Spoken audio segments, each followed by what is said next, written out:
Assalamualaikum warahmatullahi wabarakatuh. Jadi dalam video kali ini saya akan membahas sedikit tentang potensi bahaya fisik, kimia, dan biologi di tempat kerja. Saya sendiri Anissa Nailamuna, NIM A2A 019 Assalamualaikum warahmatullahi wabarakatuh.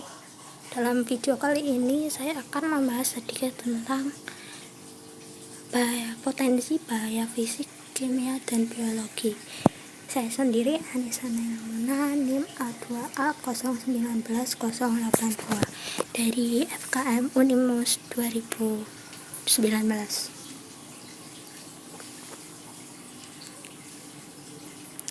Potensi bahaya, pengertiannya yaitu semua hal yang punya potensi mengakibatkan terjadinya kerugian, cedera, sakit, kecelakaan, atau bahkan juga dapat menyebabkan kematian. Semua itu berhubungan dengan sistem kerja tentunya. Dapat timbul dari proses produksi, peralatan atau mesin, dan berbagai kegiatan atau aktivitas dalam pelaksanaan operasi pekerjaan atau luar proses kerja. Jenisnya ada 3. Yang pertama, potensi bahaya fisik. Yang kedua, potensi bahaya kimia. Yang terakhir ada potensi bahaya biologi. Sedangkan sumbernya juga ada 3. Yang pertama ada aspek teknis, terdapat pada perlengkapan kerja yang dipakai atau dari pekerjaan tersebut. Contohnya penggunaan sepatu safety yang tidak sesuai.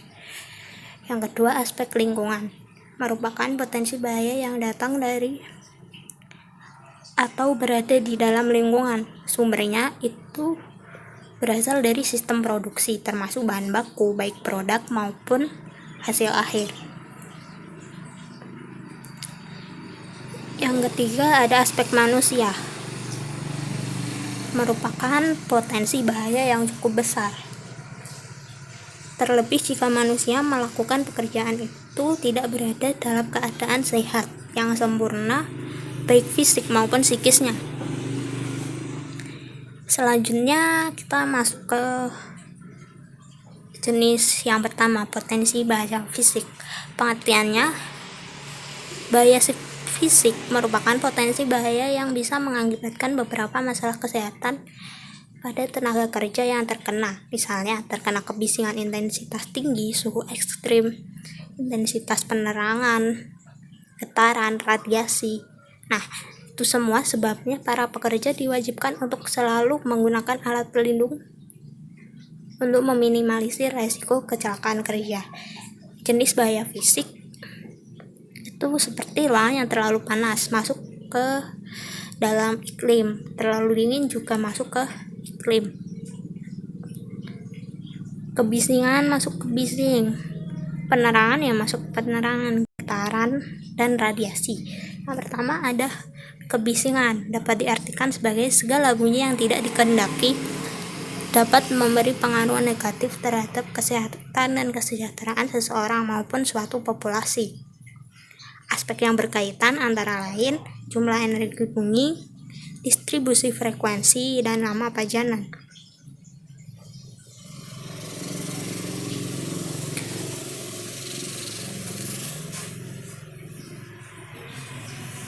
Kebisingan efek akut seperti masalah komunikasi, turunnya konsentrasi yang pada akhirnya mengganggu job performance tenaga kerja. Pajanan kebisingan yang tinggi biasanya lebih dari 85 dBA pada jangka waktu tertentu itu bisa menyebabkan tuli bersifat sementara maupun tuli kronis.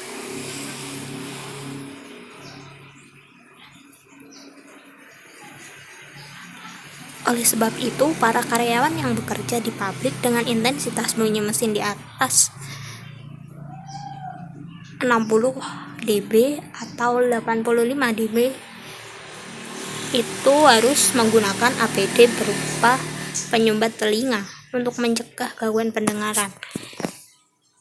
Nah, di samping ketulian tadi, kebisingan juga mengganggu komunikasi. Dengan suasana yang bising memaksa pekerja berteriak di dalam komunikasi dengan pekerjaan lain. Dengan pekerja lain, sehingga bisa mengakibatkan miskomunikasi atau salah persepsi terhadap orang lain berupa sikap marah.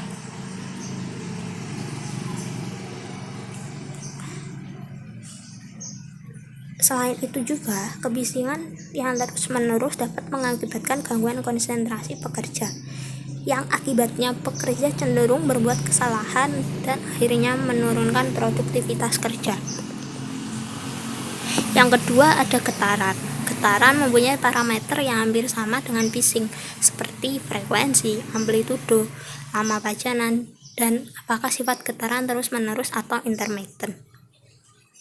NAB getaran alat kerja yang kontak langsung maupun tidak langsung pada lengan dan tangan tenaga kerja ditetapkan sebesar 4 meter per detik kuadrat, sedangkan NAB getaran yang kontak langsung maupun tidak langsung pada seluruh tubuh ditetapkan sebesar 0,5 meter per detik kuadrat. Getar sendiri dapat menimbulkan gangguan pendengaran, keseimbangan, wet finger, dan hematuri mikroskopik akibat kerusakan saraf tepi dan jaringan pembuluh darah. Getar dapat memajani seluruh tubuh atau whole body vibration. Peralatan yang menimbulkan getaran juga dapat memberi efek negatif pada sistem syaraf dan sistem muskuloskeletal dengan mengurangi kekuatan cengkram dan sakit tulang belakang. Yang ketiga ada radiasi non-ion.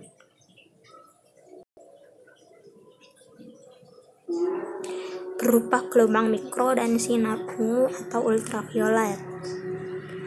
Gelombang mikro digunakan antara lain untuk gelombang radio, televisi, radar, dan telepon. Mempunyai frekuensi 30 kHz sampai 300 GHz dan panjang gelombang 1 sampai 300 cm. 1 mm sampai 300 cm. Radiasi gelombang mikro yang pendek itu kurang dari 1 cm. Maksudnya, jika ada radiasi gelombang mikro yang pendek kurang dari 1 cm yang diserap oleh permukaan kulit, hal tersebut bisa menyebabkan kulit seperti terbakar. Sedangkan gelombang mikro yang lebih panjang, lebih dari 1 cm, dapat menembus jaringan yang lebih dalam. Nah, kalau radiasi sinar ultra ungu atau ultraviolet berasal dari sinar matahari, las listrik laboratorium yang menggunakan lampu penghasil ultraviolet. Panjang gelombangnya itu berkisar 1 sampai 40 nanometer. Dapat berdampak pada kulit dan mata. Yang keempat, ada pencahayaan atau iluminasi. Pencahayaan berasal dari cahaya, merupakan energi yang terbentuk gelombang dan sangat membantu kita untuk melihat. Cahaya yang kurang dan berlebihan itu bisa merusak mata.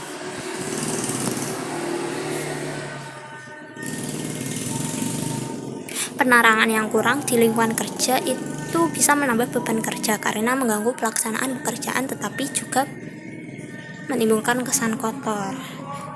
Sedangkan cahaya yang menyilaukan juga dapat menimbulkan eye strain dan kelainan visus. Semua pekerja berpotensi mengalami insufisiensi cahaya dalam bekerja bila tidak memperhatikan kecukupan cahaya yang dibutuhkan untuk pekerjaan tertentu, terutama dalam melaksanakan pekerjaan yang memerlukan cahaya yang cukup dan ketelitian yang tinggi. Nah, sebagai tambahan ada penerangan yang silau buruk di lingkungan kerja itu bisa menyebabkan satu, kelelahan mata yang akan berakibat berkurangnya daya dan efisiensi kerja. Yang kedua ada kelemahan mental. Yang ketiga, kerusakan alat penglihatan atau mata. Yang keempat, keluhan pegal di daerah mata dan sakit kepala di sekitar mata. Kalau penerangan mengakibatkan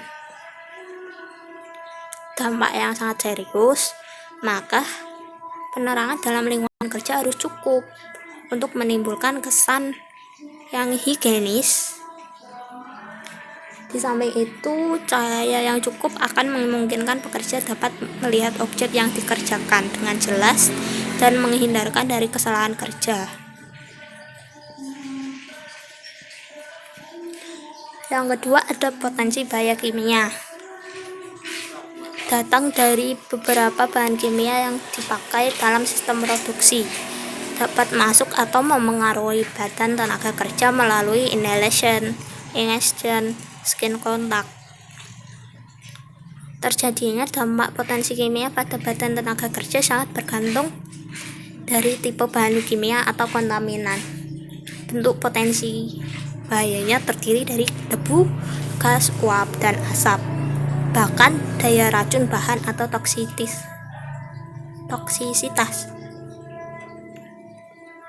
Sedangkan potensi yang bisa ditimbulkan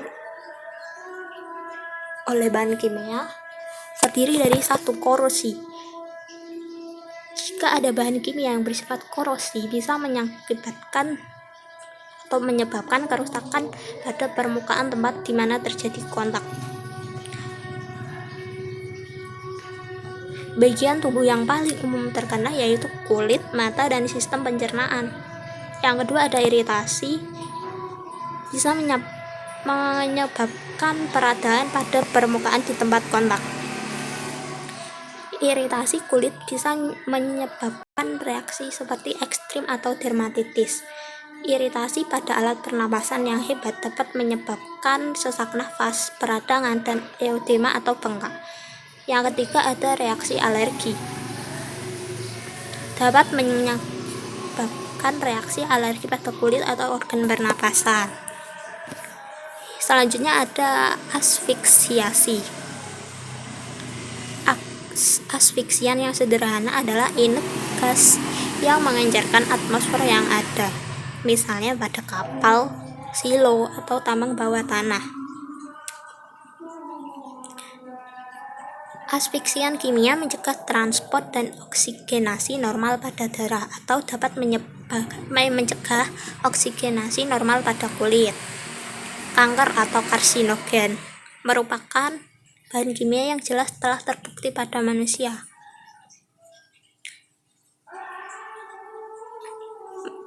Bisa menyebabkan kanker pada hewan juga. Selanjutnya ada efek reproduksi. Bahan-bahan beracun mempengaruhi fungsi reproduksi dan seksual di mana seseorang manusia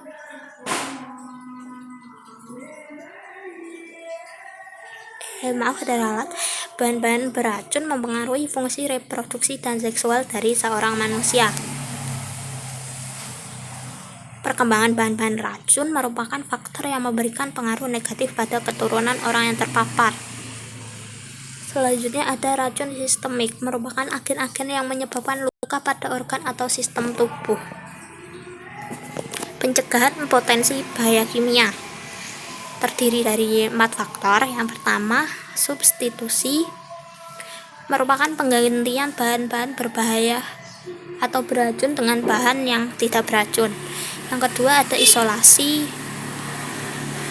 yaitu mengisolir tempat atau ruangan-ruangan yang mengandung aspek bahan kimia yang berbahaya dari para pekerja atau tidak kontak langsung bahan-bahan tersebut. Cukup dilakukan dengan mengontrol dari luar atau tempat lain. Yang ketiga, ada ventilasi. Di sini itu untuk mengatur sirkulasi udara yang baik masuk ke dalam ruangan kerja.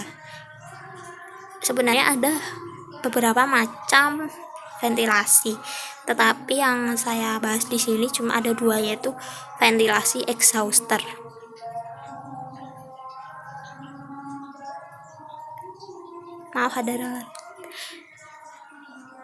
Yang saya bahas di sini cuma ventilasi exhauster yang ada 2 macam, yaitu 1, lokal exhauster, merupakan exhauster yang dipakai hanya pada tempat di mana orang bekerja. Yang kedua ada general exhauster, yaitu ventilasi untuk seluruh ruangan. Yang terakhir ada pemakaian APD atau alat pelindung diri. Dilakukan apabila ketiga sistem tersebut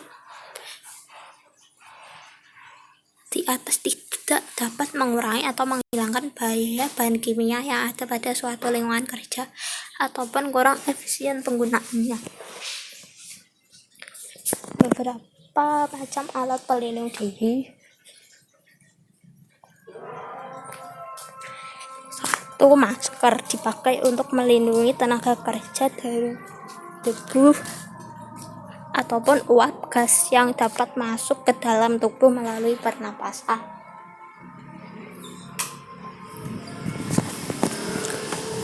Yang kedua ada sarung tangan, dipakai untuk melindungi tenaga kerja dari kontak bahan kimia berbahaya. Selanjutnya ada pakaian kerja, dipakai untuk melindungi tenaga kerja seperti sarung tangan tadi. Yang terakhir ada respirator, dipakai untuk melindungi pernapasan tenaga kerja di mana konsentrasi bahan kimia dalam ruangan kerja dimungkinkan dengan memakai masker saja. Yang ketiga ada potensi bahaya biologi, merupakan potensi bahaya yang berasal atau diakibatkan oleh kuman-kuman penyakit terdapat di hawa yang datang atau bersumber pada tenaga kerja yang menanggung derita penyakit-penyakit tertentu, contohnya TBC, hepatitis A atau B, AIDS dan lain-lain, ataupun datang dari beberapa bahan yang dipakai dalam sistem produksi.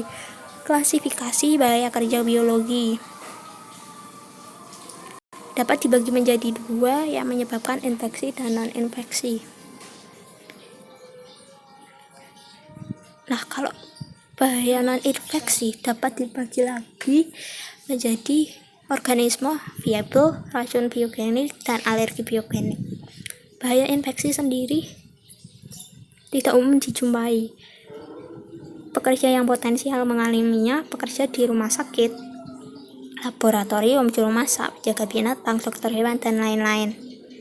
Maaf, ini ada kesalahan dalam PPT, itu kata-katanya double ya, yang bahasa infeksi.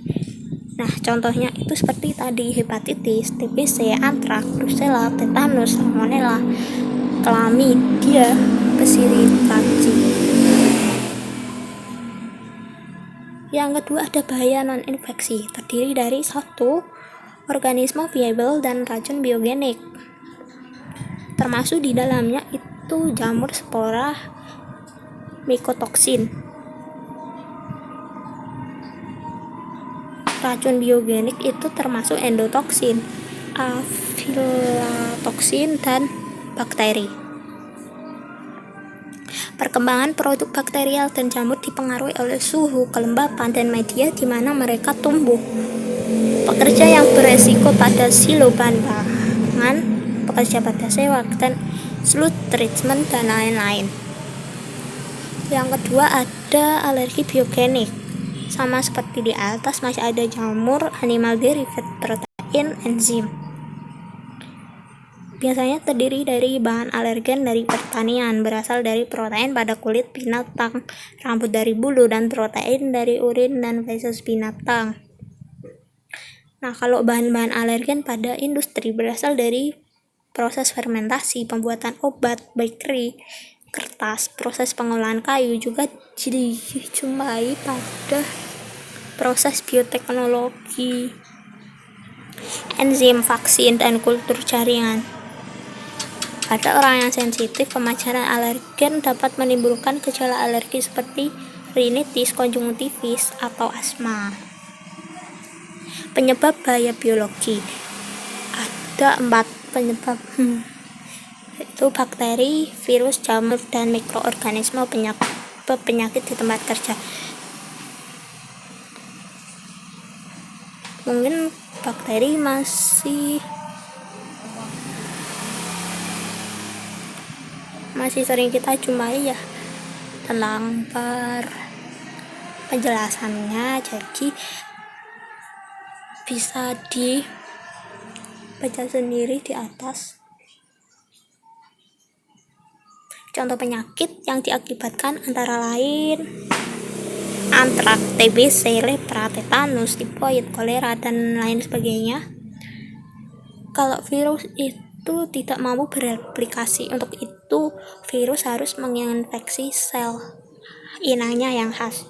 Contohnya influenza, varicella, hepatitis, HIV, atau COVID-19 seperti sekarang, dan lain-lain. Yang ketiga ada jamur, berupa sel tunggal atau koloni, tetapi berbentuk lebih kompleks karena berupa multisel, mengambil makanan dan nutrisi dari jaringan yang mati dan hidup dari organisme atau hewan lain. Yang keempat, mikroorganisme penyebab penyakit di tempat kerja. Nah, keempat tersebut merupakan penyebab bahaya biologi di tempat kerja. Selanjutnya ada cara penularan ke dalam tubuh manusia. 1. Melalui saluran pernapasan. 2. Mulut.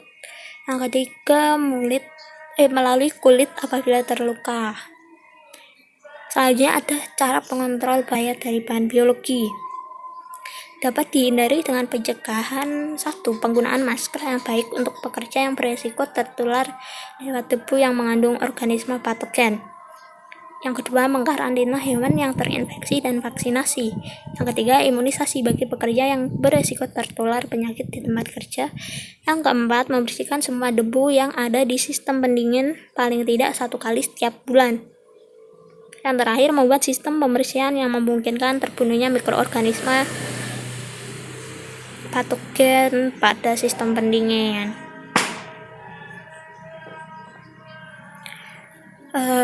Itu saja yang bisa saya sampaikan. Mohon maaf apabila ada kata dan sikap saya yang kurang berkenan. Mohon maaf juga karena kondisi ini mau berbuka puasa jadi agak berisik. Terima kasih. Sekian. Wassalamualaikum warahmatullahi wabarakatuh.